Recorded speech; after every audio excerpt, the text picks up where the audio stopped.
अस्सलाम वालेकुम वरहमतुल्लाहि वबरकातुहू। नापाकी के हालत में रोज़ा होता है या नहीं होता है?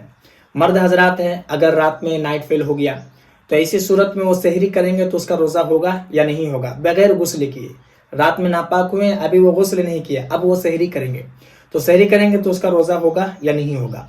और जो औरतें जो पीरियड की हालत में होती है वो लोग अगर सहरी कर लेती है तो सहरी करने का सवाब मिलता है या नहीं मिलता है? और अगर वो दिन भर ना खाए तो रोजे का आधा सवाब भी उसको मिलेगा या नहीं मिलेगा?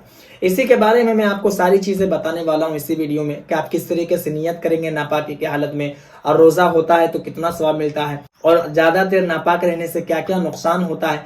सारी चीजें मैं आपको बताने वाला हूँ बिल्कुल आसान तरीके से। देखिए, सबसे पहली बात आप ये समझ लीजिए औरतों के बारे में, अगर वो पीरियड की हालत में है तो वो रोज़ा नहीं रखेगी। अगर वो रोज़ा रख भी चुकी है, जैसे मिसाल के तौर पर वो सहरी की है, अभी उसका पीरियड आया नहीं, तो सहरी करने का जो सुन्नत जो है उसका सवाब उसे मिल जाएगा। दिन में पीरियड आ गया, रोज़ा उसका ख़त्म हो गया, जब तक पीरियड का खून आएगा रोज़ा उसका नहीं होगा। ठीक है, ये बात आपको समझ में आ गई। अब मसला है मर्द का।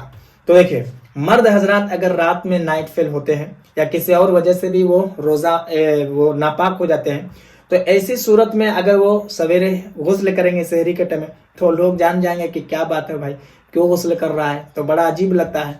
तो आप सहरी कर लीजिए। सहरी करने से क्या होगा कि रोज़ा आपका हो जाएगा। नियत आप कैसे करेंगे? तो नियत भी आपको वैसे ही करना जैसे और रोज़े के बारे में करते हैं, या अल्लाह मैं आज का रोज़ा रख रहा हूँ। और वैसे भी हम लोग जो सहरी करते हैं वो रोज़ा रखने की नियत से ही करते हैं।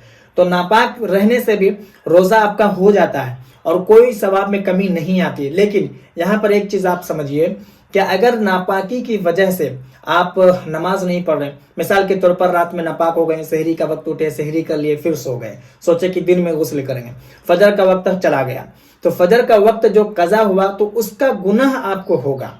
ठीक है, उसका गुनाह आपको होगा। इसलिए चाहिए कि जब आप नापाक होते हैं तो आप गुस्ल कर लीजिए। ठीक है, अब मैं आपको एक चीज और बता देता हूं कि ज्यादा देर नापाक रहने से क्या होता है। तो ज्यादा देर नापाक नहीं रहना चाहिए। जैसे ही आप नापाक होते हैं गुस्ल करना ये वाजिब हो जाता है। नापाक रहने से जहां नापाक इंसान होता है वहां रहमत के फरिश्ते नहीं आते हैं, जो कि यह हदीस मुबारक भी नबी करीम सल्लल्लाहु अलैहि वसल्लम से साबित है कि जिस घर में कुत्ता होता है और जिस घर में जानदार की तस्वीरें होती हैं और जिस घर में नापाक इंसान होता है उस घर में रहमत के फरिश्ते नहीं आते हैं। तो अगर आप नापाक होते हैं, फिर घर में होते हैं, फिर कहीं दुकान में जा रहे होते हैं, बाजार में जा रहे होते हैं, तो इसलिए बेहतर है कि आप जितनी जल्द हो सके आप नहा लीजिए, गुस्ल कर लीजिए, पाकी हासिल कर लीजिए, फिर रोजा भी आपका अच्छा होगा और आपको खुद ब खुद अच्छा लगेगा, और जितनी नमाजें वो नमाज भी आपकी कज़ा नहीं होगी। मुझे उम्मीद है कि मेरी बात आपको समझ में आ गई होगी।